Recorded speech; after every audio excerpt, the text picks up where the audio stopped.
Амьдрал. Та бидний өнөөгийн амьдрал бол маргаашийн төлөөх тэмцэл. Хүн ад жаргалтай амьдрал тэмүүлдэг. Харин тэрэнд хүрэхийн тулд эхлээд эрүүл байх ёстой.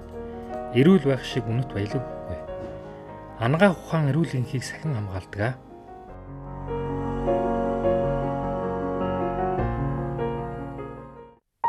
1995 он Монгол улс нээлттэй нийгэм шилжиж зах зээлийн харилцаанд ороод тун удаагүй байсан цаг томоохон клиник эмнэлэг улсын лабораторид хүн ихтэй ачаалал өдөр өдрөөр нэмэгдэж байлаа.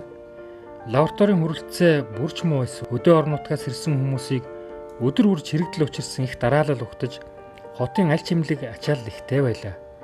Үүр үзүүрээр зогсох энүүхэнд байсан. Шинжилгээний лабораторигүйгээр өвчтөнд онош тавих нь нүдэ богоо таамгаар урагшлахтай адил. Лаборатори өөрөө үн цэнтэй. Сайн багт тоногт хөрөмжгүй бол харанхуйтай адил. Юм хомс тарчиг байсан тэр үед орчин цагийн лабораторитой болно гэдэг улсын хувьд толгойн өвчин байсан. Үүнийг шийдэж чадсан ач буянтай хүн гэвэл яах аргагүй академич Ням давгааг хэлнэ. Эмнэлгийн мэргэжлийн улсууд бол бизнес эхлэхэд их төвөгт олон хөрөнгө. Тийм учраас бол энэ янз лабораторийг анх байгуулахад бол бидний үндэслэлийг зөв ойлгосон бизнесмэнүүд дэмжсэн. Тийм учраас бол энэ гэлс лаборатори бол анх MCS компани, охин компани болж байгуулагдаж бүх мөнгө хөрөнгийг нь MCS гаргасан. Хамгийн сайн үйлчлэгийг нэвтрүүлэх гэсэн зорилт байсан. Гэлс гэж нэрвээд өдөрлөг маань зөвшөөрөөд тэгээ одоо тэр дөрвийн мөнгөөр 4 сая төгрөгөөр компани байгуулсан. Эмт Сумья, лаборант Ган Зориг, Инх Батнар бол Гэлс хариуцлагатай хувьсат компанийн хууган ажилчид. Тэдний эхлүүлсэн хариуцлагатай тогтолцоогоор өнөөдөр лаборатори ажил явуулж байна.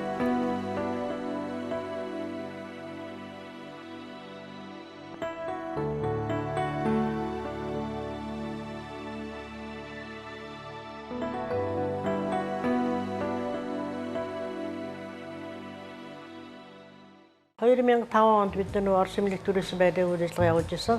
Тэгсэн төрөөсөн гэрээний хугацаа дуусаад гэрээ цуслагдсан. Тэрнээс хойш бид нар байрны ирэлд гарч ирсэн. Тэгээ нэлээд газруудаар явсан. Тэгээд ерөөсөө тийм бид нар санаа тавихаар байр тийм олдоогүй. Ашгүй тэгээ явж итэл тэр одоо гясныгийн байрлаж байгаа. Байрыг 3 хүн нийлээд газараа аваад суурь авахд нэг өрлөг хийж эхэлсэн. Ашгүй тийм байр тааралдаад тэр үүдэн төлбөрийн дорн хийгээд тэр байрыг бид нар 2005 оны 4 сард барилгын ажил эхлээд 2004-5 онд 10 сард нь барилгын ажлыг дуусгаад 11 сард шинэ байранд орж ирсэн.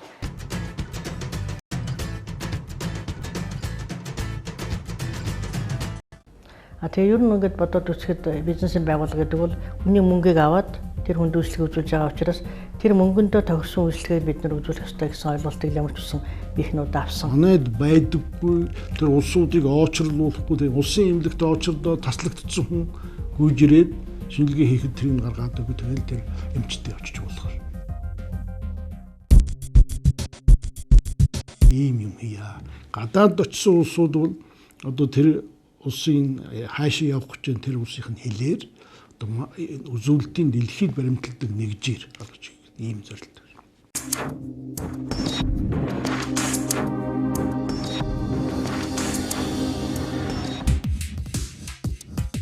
Улсын эмнэлгийн нуруунд дах ачааг хөнгөлж байгаа нь зах зээлийн жамаар бий болсон хувийн эмнэлгүүд бас лабораториуд. Тэртээ 90-ад оны бэрхшээлийг бодвол улс орон юмтай боллоо.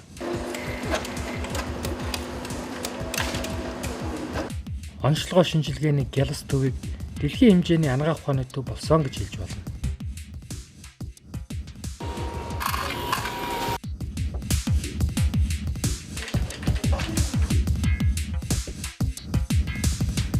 Тэнийг мэдсэн 15 жил өнгөрсөн байна. 15 жил гэдэг бол одоо 16-т паспорт автгаар бодсон бол одоо жинхэнэ насан турш байгаа ийм үе таарч байгаа учраас илгээрээ манай хүүхдүүд бас энэ тухайга за бидний ч одоо бас төгсгөлгүй настай улс биш болохоор байгаа дээр нь энэ юм яриулж авъя гэж бодсон юм шиг, бичүүлж авъя гэж бодсон юм шиг.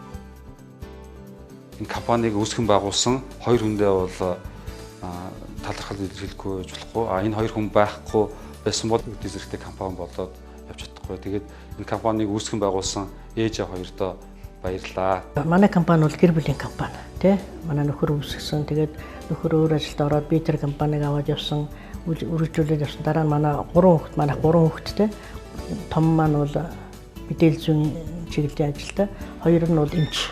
Тэгээд тэр бүгдээр ингэ одоо оруулахтаад энэ хувийн бизнест оруулсан. Тэр тал дээр бол би бас хүүхдүүдэд баярлалаа гэж хэлмээр байгаа. Яагаад гэвэл өөрөө өөрснийхөө зургаар яваагүй. Чанар бол нэр төрийн баталгаа. Чанартай сайн шинжилгээ хийж үйлчлүүлэгчээ сэтгэл хангалуун гаргах нь Гялсынхны эрхэм зорилго.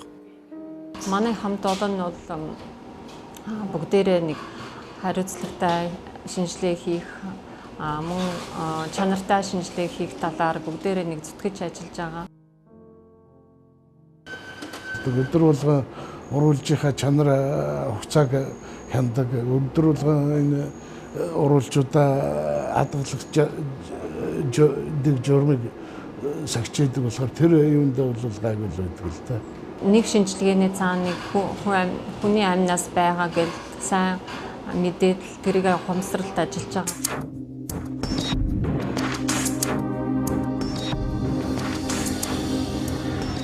Гялс санаагаа ухааны төвийн лабораторийн бүх багаж тоног төхөөрөмжүүд бүрэн автоматчлагдсан. Нэг онцлог нь тоног төхөөрөмжүүд хосоороос хөрлөгдсөн байна. Энэ бол эрсдлээс хамгаалсан менежмент. Хэрв тоног төхөөрөмж гэмтвэл яана? Лаборатори гадаа дотоод гэсэн чанарын албатай. Дотоод хяналт нь лабораторидоо хийгдэж 150 гаруй шинжилгээ болгон дээр аппаратууд зохих шалгууртай хяналт тавьж байна гэсэн. Шалгууруудыг өглөө болгон эмчирж үзэж хянана. Үүний дараа ажил эхэлдэг.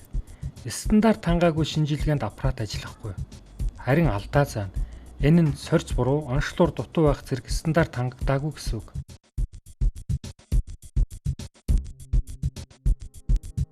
Альч төхөөрөмжүүд тэр сүүлийн үеийн тийм автомат төхөөрөмж өөрийн хяналтын систем бүх юмтэйгээ учраас одоо шинжилгээний хариунд ямар нэгэн эргэлзэх байж байхгүй болсон доо ер нь. Голдогийн матологийн чиглэлээр 8 удаагийн чанарын гадаад үнэлгээнд оролцсон. Биохими чиглэлээр бол 2 удаа оролцсон байна. Тэгээд үнэлгээний үр дүн нь бол маш сайн юм бол шаардах хангасан гэж гарч байна.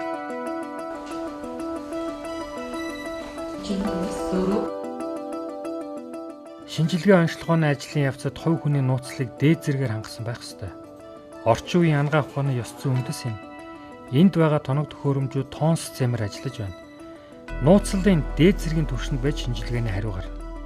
Дугаар олгогч машинаас дугаараа авсан үйлчлүүлэгч тусгай сорьц авах хүрээнд шинжилгээгээ өгөөд баркод өгөхөд тэмдэг авна. Сайн байна. Би шинжилгээ хөө. Цусны ерөнхий шинжилгээ өгөхсэй амжилттай тусна. Хүмүүс хот хөдөөнөөс зорж ирэх нь олонтой байна. Энэ бол өнгөрсөн хугацаанд амжилттай ажилласан сайхан үр дүн. Нэр төртөө болно гэдэг амжилттай яваагийн бахархал. Энд өдөрт дунджаар 300 гаруй хүн шинжилгээ өгдөг. Мөн зөвлөгөө авах хүмүүс ирнэ. Ерөнхий шинжилгээнээс эхлээд хематолог, биохим, иммунолог, бактериолог, молекул, биолог, микроRNA зэрэг нарийн шинжилгээнүүдийг энд хийж байна. Одоо өвдөхгүй хүн гэж байдгүйгаас хойш өвчний онцлогоо гэдэг бол хамгийн гол юм байдаг. Тэгээд би яагаад эдний талаар ярих болов гэхээр эднийхээр байн гүйцэлүүлдэг. Энд ажиллаж байгаа хүмүүс нь бол их сайхан добрый, одоо их сайхан хүлээж авч хүн чинь өвдөж зовж байгаа хүн чинь бол ширүүнтэй хүнээс баг айгаад зовлон дээр зовлон болдог. Энэ хамт олон бол их сайхан урайлахын хүлээж авч хөдөө гадаа гэлгүй угтаж яваад их сайхан үйлчилдэг. Шинжилгээ өгөх шаардлага гарах юм бол би Гялстовт ханддаг. Яагаад гэхээр Гялстов бол маш хурдан, шуурхай, найдвартай байдаг учраас надад маш их таалагддаг юм аа. Них найдвартай бөгөөд хурдан шуурхай үйлчлүүлдэг нь маш их таалагддаг. Дугаараа бол автоматаар авдаг. Шинжилгээний хариугаа мөн автоматаар гаргаж өгдөг. Эндний үйлчлэг нь бол хурдан шалгамгаа өөрсдөө нэр нь таасан Гялс гэсэн нэрэндээ таарсан зөв юм сайхан орчин үеийн имлэг гэж одоо боддог. Ингээ манай ах дүүнэр ч гэсэн одоо Увсан аймгаас ирж энд одоо үйлчлүүлэхгээ сууж байна.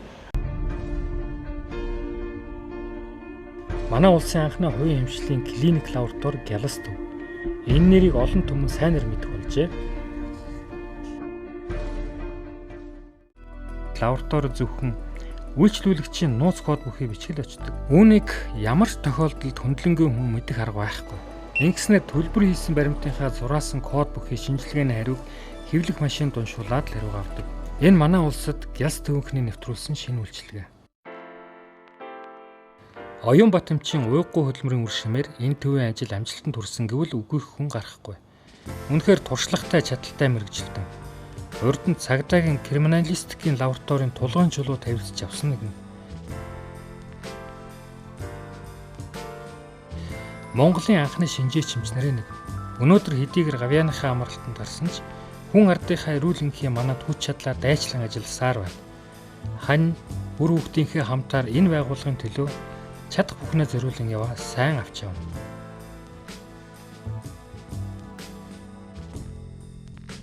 Ерөнхийдөө бол ингээд байгууллагын цагаас илүү санхүүг нь бол бий барьж явж байгаа. Гэр бүлийн компани гэдэг маань бас бие биенийг ойлгох шаардлагатай тийм ээ. Аав нь би сайхан хөөрг авч гэдэг юм уу? Хүүхэд нь би гоё тансаг машин авч гэдэг юм уу? Ээж нь болохоор алмаад бүгж авч гэдэг юм уу те? Тиймэрхүү явдлаас бид нар бол үл ойлгох байдал бидний бол гардаггүй. Аль болохоор л өндөр үнэтэй ч гэсэн хамаагүй тэгээд технологи нэвтрүүлээ. Сайхан үзүүлэлт сайтай аппарат авъя. Гар ажиллагааг халъя гэсэн дэдэж бүгдээр санаа нийлсэн байсан. Ерөнхийдөө аав нь бүгдийг удирдах явдаг. Хүүхдүүдийн ч гэсэн санааг бид нар бас дагдаг. Учиргүй одоо аавын санаа бүгдээр зөв гэхгүй.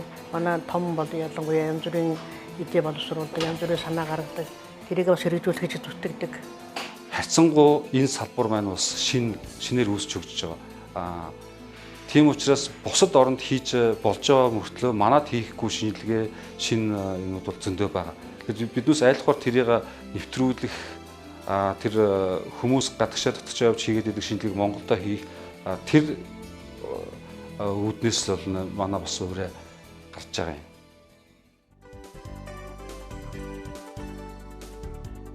Гялс сангаах ухааны төвийн тухай ярил нийгмийн хариуцлага ухамсарлагч, боловсролыг дэмжигч, үлгэр жишээ татвар төлөвч, ажилчдаа ээлтэй байгууллага гэд олон сайхан зүйлийг хэлж болно. Зөв зорилго, зөв замаас эхэлсэн ажил бүхэн амжилттай урагшилдаг. Гялс сангаах ухааны төвөнд байгуулагдсан цагаас эхлээд нийгмийн хамгийн үнэт зүйл болсон хүний эрүүл мэндийн төлөө өнгөрсөн 15 жилийг зориуллаа.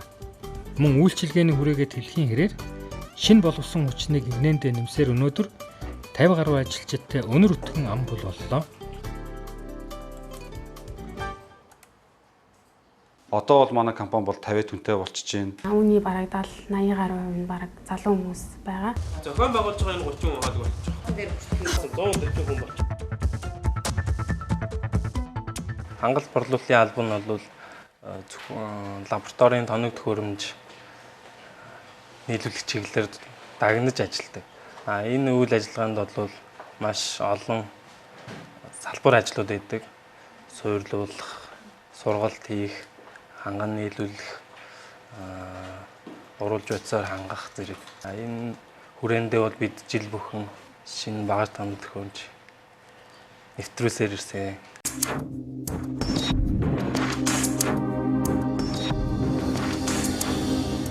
Компани үйл ажиллагааны зардлын ихэнх хувийг импортоор оруулж ирж байгаа тоног төхөөрөмж, уруулж байцын зардал эзэлдэг эрхлэлийн хөрөнгийн хэмжээ маань 1 тэрбум төгрөг болж өссөн байгаа. Тэгээд 2010 онд дүүргийн шилдэг татвар төлөгч, 2011 онд нийслэлийн найдвартай татвар төлөгч гэрчлэгийг авсан байгаа.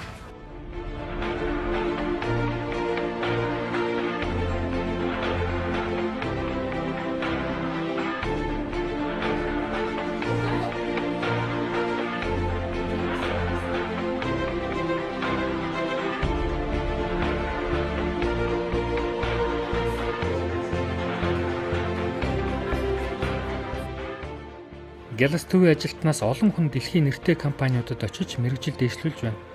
Тоног төхөөрөмжийн ашиглалт засвар үйлчилгээний сургалтанд Франц, Итали, Солонгос, Хятад, Австри зэрэг улсад очиж дадлагжиж байгаа.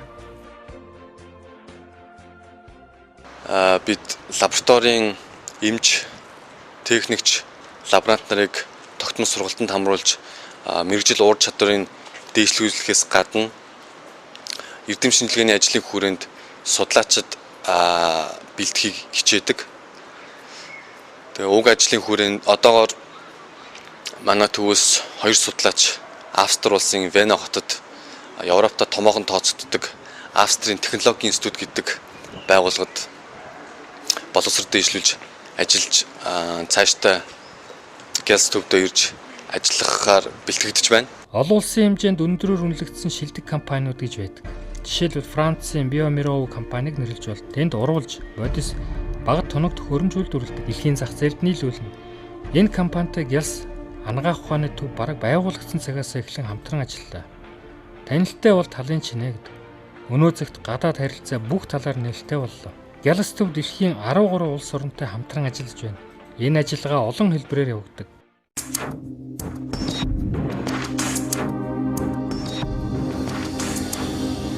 Анагаахын микробиологийн хүмүүс бол аюул санагдана.